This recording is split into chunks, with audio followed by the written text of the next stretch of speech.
క్రీస్తునందు ప్రియమైన సహోదరి సహోదరులకు యేసుక్రీస్తు నామములో శుభములు దేవుని యొక్క నూతనమైన కృప మీకు కలుగునుగాక. ఈరోజు దేవుడు మనకిచ్చిన మాట మార్కు సువార్త 8వ అధ్యాయము 8వ వచనం. వారు భోజనం చేసి తృప్తి పొందిన మీదట మిగిలిన ముక్కలు 7 గంపల నిండా ఎత్తిరి. ఈ మాటలు మనము మార్కు సువార్తలో చూస్తున్నాము. యేసు ప్రభువారు అది వరకే ఒకసారి అరణ్యంలో బోధించినప్పుడు వాళ్ళకి 5 రొట్టెలు 2 చిన్న చేపలని భోజనంగా ఇచ్చినట్టు మనం చూడగలం. ఆయన మరలా అరణ్య ప్రదేశంలోకి వెళ్ళినప్పుడు శిష్యులతో పాటు అనేక మంది జనసమూహములు ఆయన వెంబడించినట్టుగా చూడగలట. అది యేసయ్య బోధించిన తర్వాత, స్వస్థపరిచిన తర్వాత వాళ్ళని ఆకలితో పంపడం ఇష్టం లేక ఆ శిష్యుల్ని అడిగినప్పుడు, ఈ అరణ్య ప్రదేశంలో మనం వీరికి భోజనం ఎలా పెడతాము అని చెప్తారన్నమాట.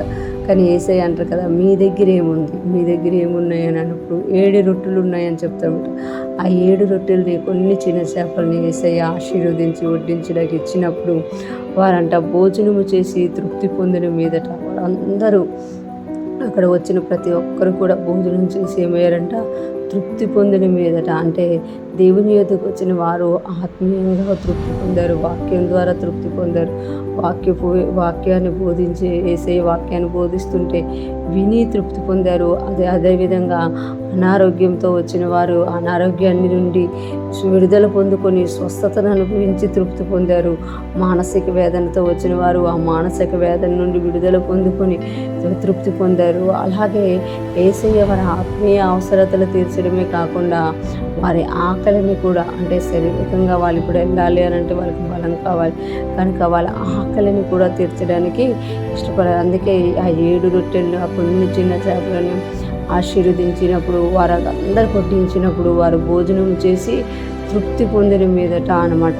అంటే యేసయ్య దగ్గరికి వచ్చిన ప్రతి ఒక్కరూ కూడా ఏ విషయంలో వస్తున్నారో ఆ విషయంలో తృప్తి పొందుతారు అని ఇక్కడ మనకి తెలియజేయబడుతుంది. అంటే దేవుడు ఏది ఉన్నా లేకున్నా కూడా ఆయన ఆశీర్వదించి తృప్తిపరచువాడు అనమాట.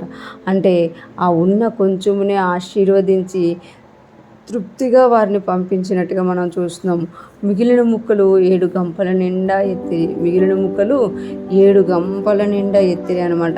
అంటే వాళ్ళు ఎంతగా తిని తృప్తి పొందిన మీదట 7 రొట్టెలని కూడా ఇంకా ఏం చేశారట, 7 గంపల నిండా ఎత్తారట. మిగిలిన ముక్కలు 7 గంపల నిండా ఎత్తారన్నమాట. 7 అనేది పరిపూర్ణంగా సంఖ్యగా మనం చూస్తామన్నమాట బైబిల్ గ్రంథంలో. ఇక్కడ చూస్తే ఆ ప్రజలు తిని తృప్తి పొందడమే కాకుండా మిగిలిందనమాట. మిగిలినది మళ్ళీ వాళ్ళు ఏం చేస్తారు అని అంటే 7 గంపల నిండా ఎత్తిరి. అంటే యేసయ్య ఉన్న జీవితంలో ఎప్పుడూ కూడా మిగలడమే కానీ తగలడం ఉండదనమాట.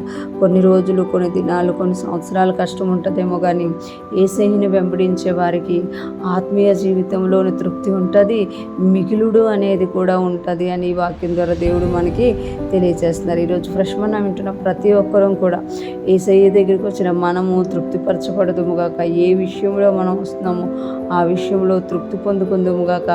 అలాగే మన ఆత్మీయ జీవితాల్లో మిగులు అనేది, అంటే అయిపోయింది అనేది కాకుండా మిగిలేటట్టుగా దేవుడు మనల్ని ఆశీర్వదించునుగాక. ఆమేన్.